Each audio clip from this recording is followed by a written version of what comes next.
Welcome to the Texas Examiner. I'm Robert Sines, and this is my co-host, John Tipton. Welcome, everybody, and we have an awesome show for you today. And that's what I love about our format, Robert, is we may be talking about hailfire and brimstone on one day, and then we're talking about the miracles of birth and the medical Politics. the next day. You bet. So that's You bet. why I think we're... And today, is there a doctor in the house? Right. Right. I think we have two of them. We have two doctors in Right. the house, and we're very honored to have our host, where we produce this episode of the Texas Examiner. It's at the Kellum Family Medicine Clinic. Right. And today we have our host and our sponsor, Dr. Daniel H. Kellum Jr. Welcome to Doc. Thank you. Thank you for having me. Thanks for being here. Well, thanks for allowing us the use of your Absolutely. facility. Absolutely. Yes, yeah, and so Dr. Kellum does primary care. Okay, and we're going to get into that, what that means, and and some of Right. the challenges of that profession. And today we're honored to have another physician, Dr. John Turner. John, welcome. Thank you. Thanks for having me. And Dr. Turner does urgent care. Aren't they the same thing? Well, we're going to find out. And I think I mean, a doctor is a doctor is a doctor. Well, yes, but let's and that's one of the things that's happening now, John, and we'll ask the docs here in a little bit. There's a lot of specialists now. Docs are becoming specialized, and these two guys kind of wear a lot of hats. Right. They pretty much do everything. They have to, which is great. So why don't we start with Dr. Kellum? And Dr. Kellum, before we get into what you do, tell us a little bit about you. Where'd you grow up? Why'd you get into medicine? Wow. So born and raised in San Antonio. Been practicing for 30 years. Family of doctors. My dad's been a doctor for almost 60 years. Decided to do medicine. Watching him, realized that it was my passion, something I loved, in particular family medicine. And then pursued medical school, did my undergraduate here in San Antonio, did my training in Fort Worth, and has now been back. I've been back here in San Antonio for 30 years, going at it. Yeah, that's quite a while. Yeah, it's been a great journey. It's gone fast. That's fantastic. Used to have hair when I started, but it's been a love, and so I love that every day what we do. I love caring for people. I love the preventative care part of it, and I also love the business part of it, and growing into communities such as Bergheim that really need the opportunity to have accessible health care. That's right. We're here in Bergheim, Texas. I was so happy when the clinic opened.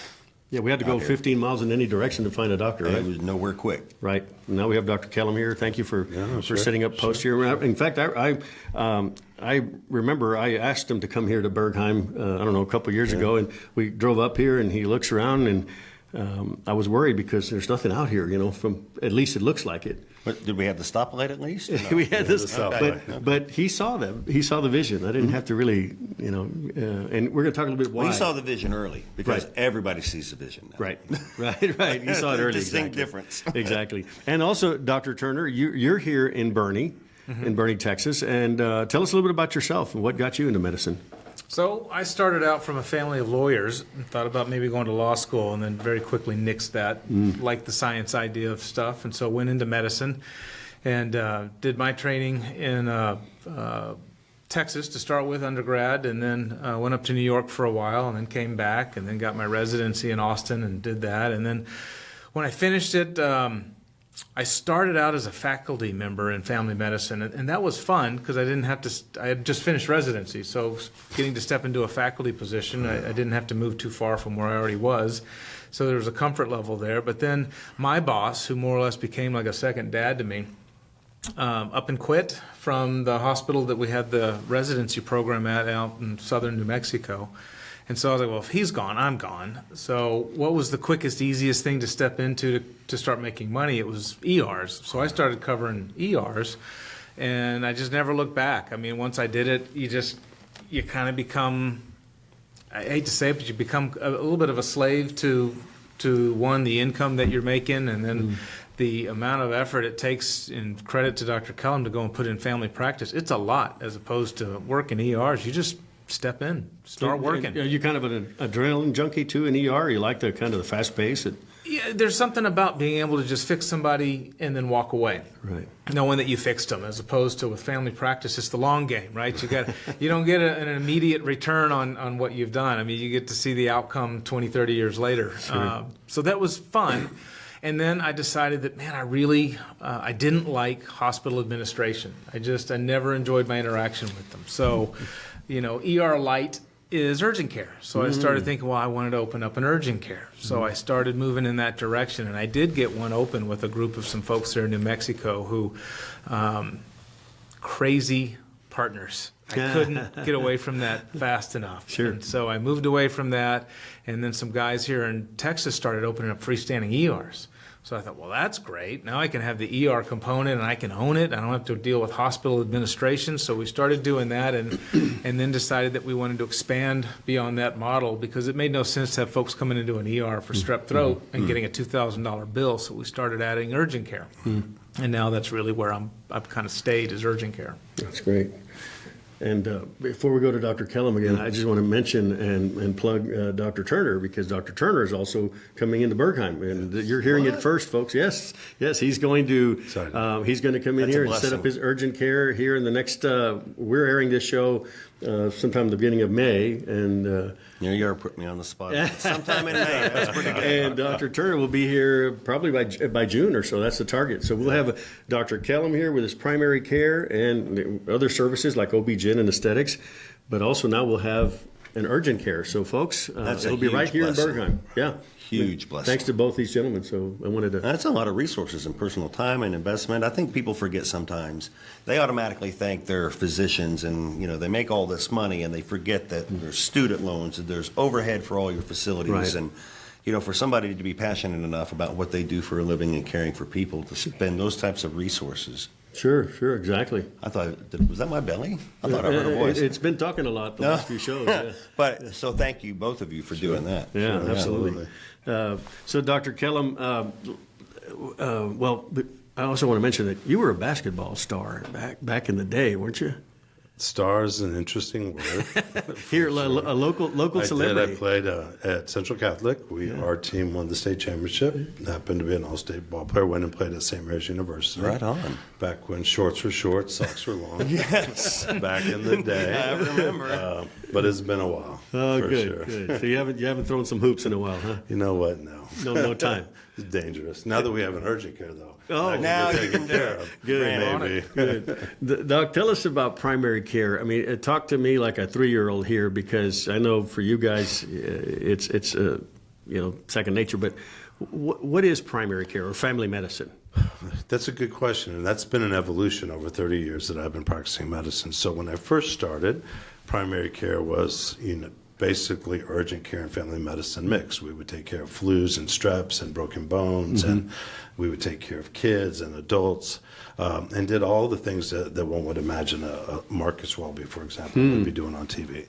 As time has passed, what we have found with the advent of urgent care is that family medicine has really progressed into a chronic care management doctor. And so we deal with diabetes and hypertension and all of those things as really more of a preventative model, whereas urgent care, and I don't want to speak for y'all, but for urgent care, it takes care of a lot of the things that happen acutely. The beautiful thing about urgent care and family medicine, in my opinion, and why I'm so happy that you will be here in Bergheim, is that it provides a continuum of care for us as family doctors. So when our patients need to be seen quickly, acutely, we can get to people that we have relationships with, they get them back to us so that we can make sure that we close the circle in terms of their care. Often, too many family situations happen where patients go to urgent cares. Those urgent cares aren't really familiar with the primary care. They're sending them somewhere else and somewhere after that. And then you get lost in sort of this void, and by the time they make their way back to us, many things have happened. We sort of lose control of what's, not that we need to be in control, but lose understanding of the totality of their care, right. And it becomes a problem. And so that's, I think, going to be the beauty of having somebody that's compassionate and understands and is good at urgent care, so that we can actually work together and provide a much better healthcare environment for the people of Bernie and Bergheim specifically, because we work in tandem. Okay. So I'm just kind of thinking out loud here. So we have an urgent care, we've got primary and I'm thinking, okay, now what comes next after that? Is it a testing, a lab facility? Is it a a few bed hospital. I mean, Maybe a surgery center, maybe Something like that. orthopedic group. Well, let's see. What do you think about that, Dr. Turner? Is with you two guys here, you all are kind of like the anchor tenants, right, for medicine. So, I mean, I like to dream. It's fun, and if I dream about the perfect medical model, and I've accessed the healthcare in San Antonio at the health or at the hospital district level. My own father had to go in there for some pretty serious stuff, and I already knew it before I got there, and it verified what I already feared. It is overwhelming to enter that hospital district and know where you're going. Those hospitals are behemoths. Yes. They're scary.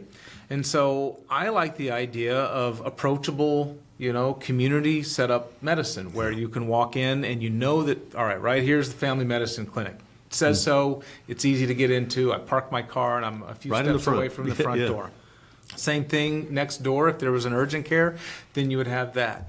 Next door to that, if you had your pharmacy, again, a few steps away. Right next to that, if you had psychiatric, psychology type care the amount of psychiatric care that family practice does, or folks walk into an urgent care asking for it, and I'm like, man, that's just not what I do. If I had a therapist or a psychiatrist right around the corner, now they fold in. Then if you had a lab so that you could easily send folks over there to get their labs drawn, medical equipment right next to that so that when you need them to get a shower chair or one of those little rollers because they banged their knee up, if all that was just lined up and easy but not in a 20-story hospital building, Right. then now you know where to go. It's easy to see. It's easy to get into, in and out. And then lastly, to your point about, admissions, a small community type hospital, insurances and medical technology have really gone away from admissions. So for so many things, surgeries no longer require 3, 4, 5-day stays post-op. I mean, you're in and out in the same day. So if you had a surgery center co-located with what I just described, all on the same site, and then maybe the ability to admit to a few inpatient beds, nothing scary about that. Very approachable. Wow. That would be awesome. And I think Bergheim's perfect for that. You know what, and I would, if I may, Yes. I would agree completely. So within our clinics and shirts, we have a lot of exactly what you're talking about, in-house labs, some x-ray capabilities, some other diagnostic things. Mental health. And hopefully with our partnership here, it'll be the same with y'all having radiographic stuff. But I'd like to piggyback off what he said because I think it's really important. When people walk in and have a serious medical issue, right, it's nice to have access points where they're comfortable with, much like going to a church or somewhere very familiar, so they feel comfortable. And then we hold their hand through the process of the neurosurgeon or the oncologist, whoever that may be, because they trust us, and we keep that trust through that process because we're continuing to send to people that we know that they feel trusted, that we are comfortable with. And I think his point is very valid. Then it takes away the fear and hopefully will allow people to be more comfortable in terms of continuing through and getting better with things. And so I think that's the ideal way that medicine should work, and hopefully we can be the ones that start that out here. Dr. Kellum, I was talking to you a couple of days ago, and you brought up an interesting point that I had not thought of. During COVID, some of the specialists, plastic surgeons, for example, and some others, they closed down, right? Aesthetics, and you guys didn't. You had to stay open, and is that correct? And, It is. And tell me a little bit more about that. I mean, how was that period of time, and how have you transitioned since?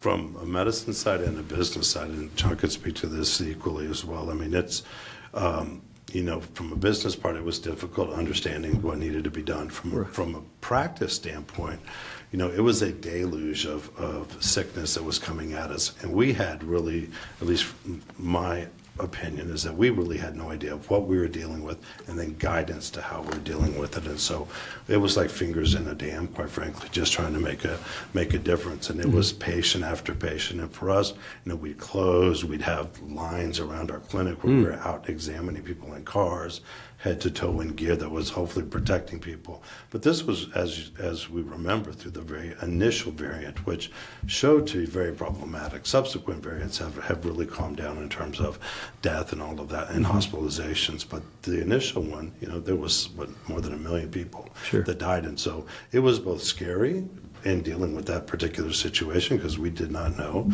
but it was also our obligation, because that's what our oath was, to take care of people. And so, I mean, not to certainly ever compare ourselves to FAR people, but this was the FAR we were running into.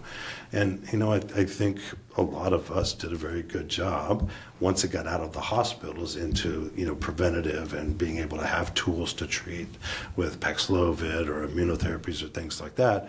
We were able to do a whole lot more. But from my standpoint, it was a very difficult time to navigate that we still are having some repercussions from in terms of business, as well as really, you know, losing some of the preventative care things. And I don't know how you felt about that. I have a question that I don't know of anyone that has been able to articulate any kind of reasonable answer, but you, I'm sure, have witnessed, just like I have, the ability to hire staff. I don't know where they went. It was gone. There was a period of time during COVID that they were paying nurses, in some places, $300,000 to come work. And I'm thinking, well, that's great. We're just going to have more people flooding into the industry. They're gone. Yeah. I don't know where they're gone to, but we can't hire staff. We cannot find staff. They are gone, and I don't know where they went. You know, it's very true, because there was a point that we would have 15 people set up for interviews. No one would show up for the interview. I mean, it was a very difficult time, and to the credit of our staff, man, they toughed it out. They were there every day. They fought through illness to take care of people, and you're right, it was very difficult to find people to really meet that demand. You know, I think that's not just in the healthcare industry. I think that's something that's happening industry-wide or vertically. Right. So I don't know what the answer to that is. Yeah. Well, in fact, today there's a jobs report coming out. Oh. Yeah, I keep hearing something about how, you know, lowest unemployment rate in the last, you know, few years, but like Dr. Turner says, I can't. Where are these people? I'm ignorant. I mean, in that I don't follow that enough to know. I try not to watch the mainstream too much, because it just. You just watch the Texas Examiner. Exactly. Podcast. That's what you can get everything you get your news. Yes. But to that point, I don't know enough about it to speak intelligently enough about it. I don't think anybody really knows. That's kind of what I was getting at. Yes. I think you would think that if it was really a bullet point that you want to drive home, we'd be hearing about it every day. Right. And what kind of people or employees work in the urgent care outside of obviously the doctor? So good question. You would figure in the early days when the urgent cares first kind of started to be born, it was a lot of ER docs who would maybe either like the business side of stuff or like me, a lot of times tired of the administration, and they could go do their own thing, and it was kind of ER light. And then family practice as well, folded it in. Now what you see is that I think a lot of these are really purely staffed by mid-levels. Which are physician assistants, nurse practitioners? It used to be called physician extenders. Now they're mid-levels, they're providers, they're both nurse pracs or physician assistants with, you know, more or less a doctor oversight of some type, medical director. It seems like as I look around, and of course I can only really speak for this region, but that's what I see more often than not. It's what I hear back from patients, is that I never get to see a doctor. And so we've tried to approach it a little differently. So we do have doctors involved in our urgent care clinics. We do majority staff with the mid-levels, so the PAs and the nurse pracs, but with a doctor who's at least showing up and seeing patients on a regular basis, whether it's weekly or biweekly. So we have more of an on-site presence than what I've seen in a lot of places. I don't know that one model's any really better than the other. I can tell you, I think patient preferences, they like to know that a doctor's there. They like to not just see a name on the side of the building, but actually walk in and know that they're there once in a while. They can see them. So at least for us, we like that model. And what do you see more, Dr. Turner, in an urgent care? I know you see everything, but what cases do you see more on a weekly basis? They walk in urgent care. So it's going to change with the seasons. Okay. So when the winter hits, you know, that's the flu season. It's the strep season with school being in. RSV tends to hit up in the late winter and spring and summer. Obviously, when spring hits, seasonal allergies then start to bloom, and that'll go through the summer. As the winter tends to close and the spring comes and the sun's out, then injuries tend to go up when we get more skateboard injuries and bicycle injuries and cuts. You kind of predicted already, yeah. Fish hooks in hands, yeah. And so, you know, those things vary from season to season. Sure. John, Dr. Kellum is an outlier when it comes to annual physicals. Okay. And I want him to talk a little bit about that, because I had a physical done in his office, and man, it's the kind of physical that back in the day only CEOs would get. They'd get on a plane, they'd fly to Dallas somewhere and get this kind of. So you got a standing weekly visit? Is that what you're telling me? No, but Dr. Kellum, tell us about this annual physical that is pretty much attainable by almost anyone now. It is actually. So, depending on the insurance, but most insurance is covered under your well visit, and it really is a thorough examination. And so it looks at things like your carotids, your aorta, it does an echocardiogram. We look at renal sonograms, looking at the kidneys. We look at the thyroid. We look at peripheral blood flow, so blood flow into your lower extremities. We look for nerve changes. We look for a thyroid ultrasound. And from a preventative standpoint, it's nice because we get a ton of objective data, and we match that with the metabolic data that we get in the blood work, and it helps us really make good decisions. And a simple example of that would be if someone has mildly elevated cholesterol, the question is, do you put them on medication or you don't? Well, you get back carotids and aortas and lower extremity, and they show no evidence of any kind of plaque, then at that point you can say, okay, well, keep working on your diet because we're not seeing a ton of objective issues in terms of blockages, and vice versa if you see a lot of issues with that. But the objective data and the metabolic data, I think, really helps make more of a complete picture of where one's physical baseline is, and it really allows us to make better decisions in terms of how to care for people.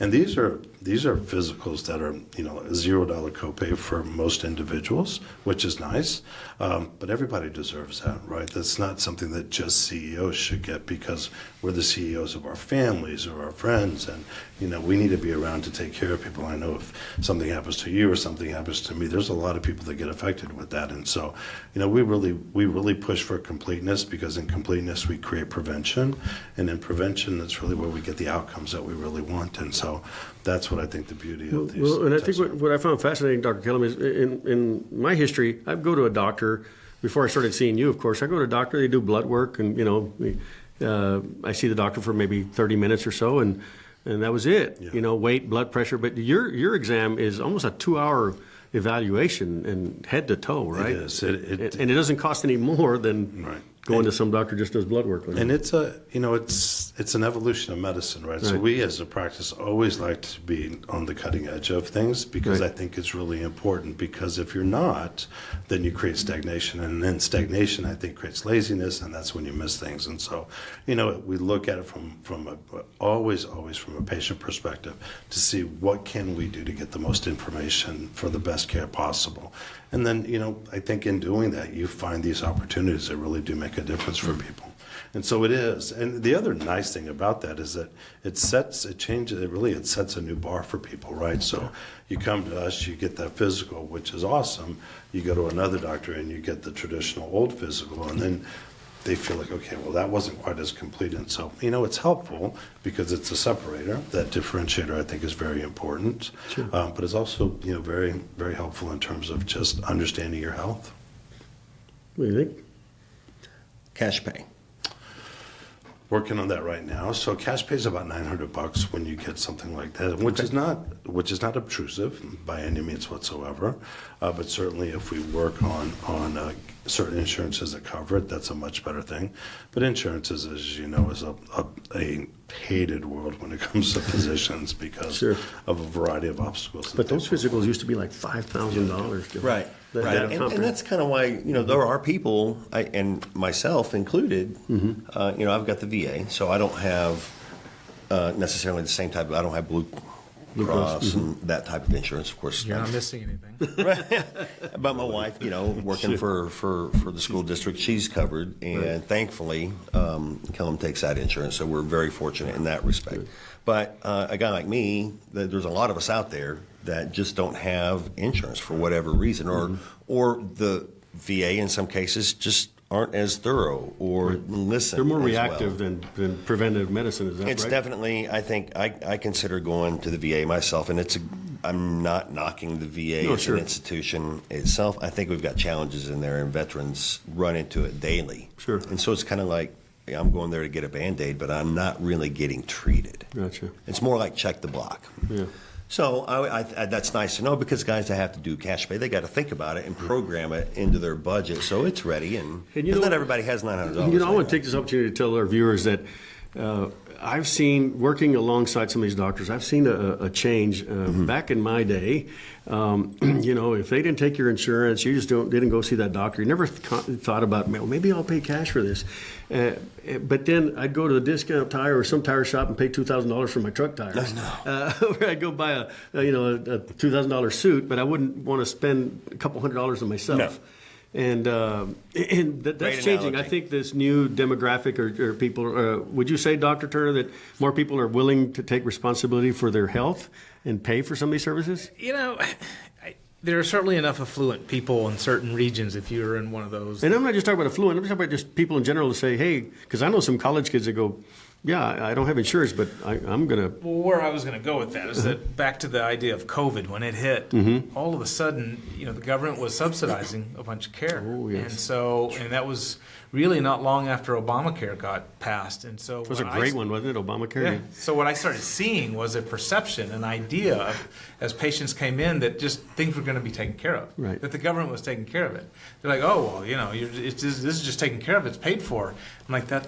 No, it's not. There's no funding source for me as an independent, doctor and owner of a clinic to get paid. Either you have insurance or you don't. You're paying for insurance or you're not. And if you're not, then there's no bucket of money that you're not just automatically taken care of because Obamacare was passed. And so I've seen a fair number of people in the society that they kind of have this belief that, well, healthcare is a right that should just be more or less afforded under the the Bill of Rights, and the government should just take care of it. And then there are those like you're referring to who they work hard, they pay their bills, they make a decent enough income that that they can be responsible enough to set aside some money and then go and negotiate. Because a lot of folks don't know this. You can go and negotiate a pretty decent cash price, with either doctors' clinics or hospitals, certainly. Interesting. I've had a heart attack patient we took care of, went to the hospital, got a $120,000 bill because he had a real heart attack. So he had to go to the cath lab and be stented, and cardiologist involved and kind of specialist. But he negotiated it down to, I think he ultimately paid like $25,000. Fantastic. Wow. From 100. You don't get it if you don't ask. Wow. Right? Yeah, you got to ask. Yes. So to pay cash, there's a lot of opportunities for people if they wanted to take that opportunity. Right, I've seen that. I think there's a lot of our viewers that are probably going to hit the 10-second rewind to hear that part again. Well, and to that point, that is very true, and that's one of the things we get plagued with as doctors, as it is. We said, and people always, you charged $500 for this, but yes, but we get $55 for it. And so what he's talking about is as an accepted rate, and I can't remember exactly what the term is that they come with that, but typically if we charge $100, we're going to get $70 or $60 for that. So, what people see in terms of that is really not what is, and that's the opportunity to be able to negotiate that down, because that's what we receive anyway. So why pay the $120,000? We have to charge the same for everybody by law, but we can accept those negotiated rates, and I think that's a excellent point that people really should look at to see. But I do see some people, and a little bit different, because in preventative care, we've seen this push in longevity medicine, and people are willing to spend, we see it in hormone therapy quite a bit, they're willing to save their money to pay for something like that every 6 months or every 3 months, because they feel better, they do better with that. So there's a small percentage of people that are willing to pay. But you are right. There is a lot of, when it comes to certain things, like when it comes to, I got a broken arm, well, there's an entitlement issue. But if there are other things that are more aesthetically pleasing for them, then they're willing to. Weight loss, hormone therapy, things like that. And so it's sometimes the priorities are interesting to me. Never judge, because it's their money and they can do whatever they want. But you're absolutely right. The things that they're willing to spend money on often are very interesting. And that's exactly, I think, sums it up perfectly. It's about a priority. Do you want to take care of yourself or not? Right. So I guess folks that want to take care of themselves need to come and see you and get that. Don't wait till you have cancer or a heart attack, right? don't wait. Then start eating right. It's it's true. I see that a lot with a lot of my friends. Like, they wait till And something just look happens. at them like, what are you? A little late for that. Yes. If we had done a better job in the 80s, and I'm going back, I'm essentially blaming the previous generation of docs. Sorry, you guys, but I am. If we That had smoked. Yeah. Well, they saw you. Yeah, they smoked and they were overweight and all this, and if we had done a better job of managing what we knew was going to be a growing healthcare system into what the future was going to hold, we allowed it to just grow kind of on its own, and specialists got a lot of control at the AMA level, and the decision for what reimbursement rates were going to be like had a lot of control by them and not so much primary care. And so what happened was that you saw primary care reimbursement rates plummet. If you're a med student, you're looking at, can I be an interventional radiologist or a family doctor? Well, I'm going to make 5 times the primary care doctor if I go to interventional radiology. What do you think they pick? And then, of course, once you're there, you continue to push for the reimbursement system to be high for you. And then, of course, there's only so much of a pot of money to draw from. That leaves family practice reeling.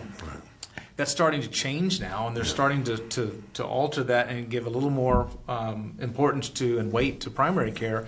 So we're going to see that change. But, I mean, if we'd done a better job of that early on, a lot of the healthcare stuff that we're struggling with, I think it would have been handled by a larger pot of primary care doctors across the country taking care of people, and then you would have had a smaller amount of specialists, whereas right now we have a lot of specialists, like you guys were talking about earlier. Everybody's specialized. Whereas you could have had a lot of family doctors taking care of all this stuff and preventing it from ever getting to the point where you needed to have renal dialysis or a heart cath. Which I think the biggest point of that is that, folks out there, is that primary care doctors do it for the love of medicine, whereas specialists may do it for money. But that's just my perspective. Get your dig in, Doc. You don't get a chance to do that every day. It's true, though. I mean, when I'm sitting in a doctor lobby or the break room for doctors in the hospital, and I'll hear about a specialist, it's going to sound awful, but whining about their income going from $800,000 a year down to $600,000. Yes. I'm going, I don't have a soft spot for that, man, and I don't think the patients do either. I mean, if they knew that you were making that kind of money, whereas family docs, they don't make anywhere near that. They're busting, their tail to take care of those patients. They do it for the love of it. Dr. Kellum, we recently had a cyber attack on healthcare, and I was frustrated. I remember you and I talked about it. The national news media wasn't even picking it up, and this was about to cripple our nation. I couldn't figure that out. I mean, it was hindsight, crazy. of course, they don't want to alarm, but still, most people would have gone, "Oh, you attacked healthcare." Well, what does that mean? I think one of the things was, this is my theory, like Dr. Turner said, doctors, they're okay, they can handle it, right? Absolutely. Which is not true. Serves them right. They don't make the charge money too that people much think they anyway. do, right? Yeah. And also, I think it was too complicated for the press to figure it out. So I'm going to ask Dr. Kellum to kind of tell us a little bit about that cyber attack and how it affected not just you, but healthcare in general. Well, devastating, I will say. So in medicine, when patients come to the office, you get seen, we send a claim. A claim goes to a clearinghouse where it gets cleaned up, make sure name's right, address is right. And then it gets assigned to one of 1,000 insurances that we take. And then it's sent to that insurance, right? Because we can't manually send it to one. So we batch all our claims in a day. It goes to a clearinghouse. That clearinghouse then sends it to an insurance company. The individual insurances then send reimbursement to the clearinghouse, which then comes back to us. God, what a process. It's a ridiculous process. Owned by Optum, this particular one, which was a $15 billion acquisition. And this is the middleman. This is the middleman, right? Okay. So what happened in this cyber attack is they created a malware that paralyzed the exchange, the clearinghouse, which meant that we could not submit claims nor receive money. So for 6 weeks, we were not able to send any claims or receive any revenue. And you kept seeing patients. And we kept seeing patients. And so the devastating part of that is a lot of, thank God, we struggled. It was difficult. Some of us didn't take salaries, but, we made it. But it was a very difficult process. But, you get behind on rents, you get behind on light, and they don't care. People don't care about that, right? But for any business that gets zero income for 6 weeks, it's a very difficult thing. And so we were blessed enough that the government stepped in and gave a little bit. If you were making $20,000 a week, let's just say, the healthcare exchange, Optum in this particular case, came in and gave you $2,000. So it was not enough to carry what you were doing. And so luckily for us, we scrambled, changed things. But these kind of middlemen really, I think, are plagues in medicine because they're an additional fee, an additional step that's really unnecessary. Right. You could just go right to the insurance But company. it's right? also a vulnerability, obviously, now that we Absolutely. see. And I think the same is, and I don't know if about it, but, and you may, John, but pharmacy, I think, has that same type of middleman issue.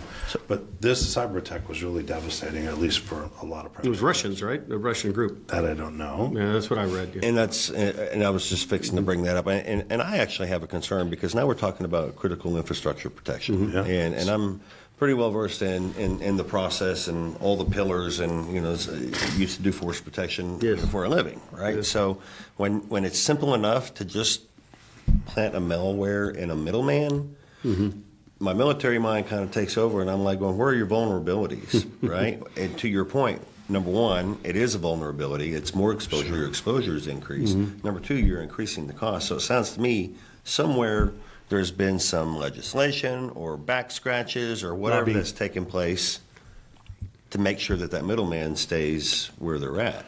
Probably very true. I will tell you, though, also this clearinghouse issue, it was as simple as people going to the pharmacy. And so for a lot of people, they have discount cards, right? But they weren't able to execute the discount cards because that clearinghouse executes those. So a medicine's usually $25 was now $300 because they weren't able to take care of it. So it affected pharmacies, it affected hospitals, it affected What do you do doctors. for- And so Do we have any horror stories of people needing to get their scripts filled and couldn't? Oh, yeah. there's serious. Yeah, I've had several patients Quite a that few. couldn't do that. Couldn't get their medicines. Right. So is there has anybody come out and issued a statement saying we're very aware, we're trying to repair it? I saw something shortly after this, about a week on C-SPAN, where Secretary Becerra for Yeah, HHS was out there talking about some initiatives that they were bringing forth in 2025 to look at some of these things. But there was, how that is, there was nothing concrete. I think they were aware, but weren't necessarily executing immediately on that. And so That's concerning to me. it's definitely opened a Pandora's box, in my opinion. At least And not for just because it's the medical community, because if they can do it to the medical community, they can do it Sure. to other And they've done it to the communities. meat industry before, And remember? Yeah, that's right. We talked a little bit about that and so if it's not the medical industry, what's next? Right. Is it shipping, trucking, Absolutely. what? Yeah, well, everything's digitized now. So, John, these guys are not making any money here because I don't think we agreed to pay them for this. No, time. so you're trying to tell me not to ask them any more questions? Yeah, and I think they have patients Yeah. lining up. Yeah, right. I'd like to just kind of give them a chance to wrap up if you're okay with that. No, I'm fine with that. If in the wrap up, if they tell one funny story, because I used to be a pharmaceutical rep, Oh, that's right. so I'd like to hear You're a a drug funny dealer. story. You don't have to mention names, companies, but do you have a silly story that when your reps interrupted you or anything like that? Man, I'm not a funny guy by nature. That was good. I was going to ask real quick, are you guys getting cybersecurity insurance? Because So- I've now been asked to do that. Which, Interestingly enough, so we pursued disruption of business. Yeah. But because it's so nebulous, they said no. It's not absolutely excluded in that. So now it looks like we need to have something like Another that as industry. well. Yes, it is. Which creates a whole It's a other layer of cottage industry. expense in a very low margin business. And so I think that's going to be a necessary evil, unfortunately. Yeah. Because I don't think this is going to be the only. And that's a pass through to. And you were asking about a funny story, but I want to take it in another direction. Dr. Turner, I'd like to hear a story, a case that you are the most proud of. And I know you're a humble guy, but what's one case where a patient come in that you're proud of? I'm proud of. I mean, you save lives every day, or you treat people that need your help.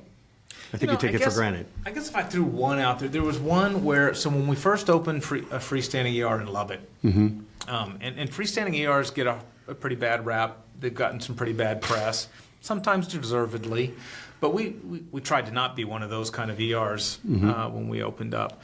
And one of the success stories, if you've ever accessed healthcare in a hospital ER setting, a lot of people have some similar complaints. They felt like cattle. They didn't feel like people cared about them, which is disheartening, having been an ER doc and done that stuff. I don't think I walked in that room and treated people that way, but I bet I did. I bet there were times, there was one lady I remember, she complained about me to administration about her migraine headache because I didn't give her Dilaudid And I had told her, look, I've got 2 codes going at the same time in 2 other rooms I'm bouncing between. I'm sorry I couldn't come in here and handhold your migraine. And I got a complaint out of that. And Well, these folks have obviously never been to a military hospital. That's right. So where I think I had a success story at the freestanding ER because we're able to do things differently than the hospital. We had a lady that she kept accessing her care at our ER, and when she was talking to me about this, she was like, I've been here 4, 5, 6 times. And she was a drug addict, and I don't know what she was coming in for all the previous visits, various things. But she was identified as a drug addict, and so the staff would always try to counsel her and say, hey, we're here for you. If you ever decide if you've decided that you're ready for treatment, because this is where a lot of misconceptions come with drug addicts, is that you think you can intervene as a family member. Until they're ready, you can't do anything. Amen. So she was told over and over and over again that we're here. And finally, one of the visits, it broke through. Yeah. She accepted the care. She was transferred. She was treated. And by the time I was seeing her, she was 6 months sober. Nice. Wonderful. And she just said, thank you for not being judgmental. When I came in here, you guys didn't treat me like a drug addict. You took That's care of my amazing. problem. And I was not ready on the first time, second time, third time. But eventually I was. And you guys kept opening the door. And I finally walked through it. And now I'm 6 months sober. And hopefully she's still sober if you're out there. That's wonderful. Dr. Kellum, I know you've got a bunch of stories, but I've got to share one that I was with Dr. Kellum in Mexico City, traveling with a former congressman. And as we landed in Mexico City at the airport, this former congressman almost collapsed. And Dr. Kellum reached into his little backpack, and I don't. He had something that he gave Had a him. little MacGyver backpack. Yes, and the guy, he was, he got him back on his feet, and we got him to another doctor there in Mexico City, and that treated him, and he still talks to me this day, attributes Dr. Kellum saving That's his life. awesome. But I remember that time. That was amazing. So what was the story? What was wrong with him? Had he been sitting too long in the airplane? No, he Something actually broke had an loose? underlying heart condition Oh. that wasn't addressed, and the altitude, I think, triggered a little bit of atrial fibrillation. I would have thought He didn't know thrombosis or about something this. like that because So when he got got back up home, now they started treating Ended up him. having surgery. And Wow. Yes. so he said they ablated it, and It's amazing he's how done God well works, since. right? Yes. That's yes. amazing. A lot of it is being at the right place at the right time. There are no coincidences. You were there for a reason. Right, right. Yeah, and he just loves Dr. Kellum. That's awesome. And, yeah, so it's been a really honor to work with these guys. It has been and very informative. I'm just so excited that both Dr. John Turner. What's going to be the name of your urgent care here in Bergheim? Is it? So we're going to keep them all the same. Okay. So we'll grow a little regional healthcare system here, but it'll all be My Urgent Care Clinic. Okay. If we get our transport service in here, I think it's called My Medical Transport, and then we've got a little telehealth that we do with it. Yeah. That's So- wonderful. So My Awesome. Urgent Care, that's already in Bernie, and you're very busy in Bernie. So you're going to bring My Urgent Care here too. So you're going to have another one, Yep, correct? we'll have here, and then we'll go next to you guys in Shirts. Yes, So wow. we're looking at several other locations. I happen to. Is this common knowledge, or is this No. this is No, it this- right we're now? kinda hearing it here first. I think the Bernie Moms group is going to be ecstatic to hear about You this. need to let them for know. Sure, Sure. Yeah. Sure, That's absolutely. awesome. Our patient base will be excited about that. too. Absolutely. Yes, sir. And our providers as well. And we really appreciate the fact that you'll be next to us, because having a doctor as smart as you and as good as you that cares, I mean, it's a continuum of what we do, but to have a coordination is something that I've been dying to have. And so we're super excited to be able to be associated. You're going to welcome him to Bergheim. Yeah, we're glad to be here. And, and it gives family practice patients a nice, they Yeah. can get the weekends. Yeah. So now they have the ability to walk in, get treated, and know that when Monday rolls around, they're right back over with Dr. Kellum. Fantastic. And Dr. Kellum, what are you've got big plans too, don't you? I mean, you're at Shirts. We're at Shirts. We're here at Bergheim, and continuing to grow. We're opening this additional space here in this location, and hopefully plans in the future. We're opening at Braun in 1604. Probably January of this next year. We've got 2 new providers. One here, Allison Ogle. She's a local from Bernie. Local from Bernie. We're excited to have her here, as well as Sarah Aiken. Yes. And then getting another provider in PA joining us in Shirts, which will also cover our Braun Road. Also, you just spoke about faculty stuff. I'm on a clinical professor at Incarnate Words Medical School and looking to open up a family residency program. Oh, wow. 2025, hopefully. Maybe That's cool. It's cool. I don't know enough about it. That's why I'm excited about it. But I'm assuming as a faculty member, you will give me all the pitfalls of it.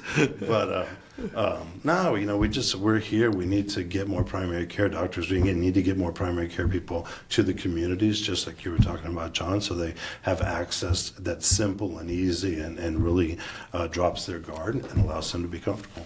Well, thank you both, docs, for putting Bergheim on the map and being able to, because I've lived here 20-some years, you've lived here 20-something or longer. Yeah, right at and that. Yeah. It's so nice to have now finally care here for our families and all our friends. Not just Bergheim, but Fair Oaks Ranch, Bull Verde. And as small business owners, we can appreciate what it takes. And folks, these physicians and providers are not with, if you didn't pick it up, they're not with a major healthcare system. They are independent. So it's their resources, their time, their money, their knowledge, everything, bringing jobs to the community. Okay, it's so important to do that. And we can't thank you enough for taking that risk, because I don't know if everybody's been tracking the stock market and the economy lately. It's not the best. So it's a risk, and we appreciate y'all doing that. Thank you. Thank you. Thank you so much. Any parting words, John? I think our shows just keep getting better and better. Right. At least I feel that way. Folks, if you have something to say about that, we'd love to hear what you have to say. Good, bad, indifferent. Put it in the comment section. Please make sure, as the obligatory last line, hit that like button, your share, and subscribe so you're aware of new content as it becomes available. I do want to mention one thing. We do have a new group, and it's called Texas Examiners, not the Texas Examiners, but Texas Examiners. So please join that. You'll be able to get content available in that group before we send it out to the Little general mini public. investigators It's that a you're little sending out mini there. investigators. So that's where we can share information with everybody, and maybe somebody will come up with the next great story. So please make sure to join that. Thank you, folks. I'm Robert Sines, and this is the Texas Examiner, and this is my co-host, John Tipton. Thank you all. Have a great day.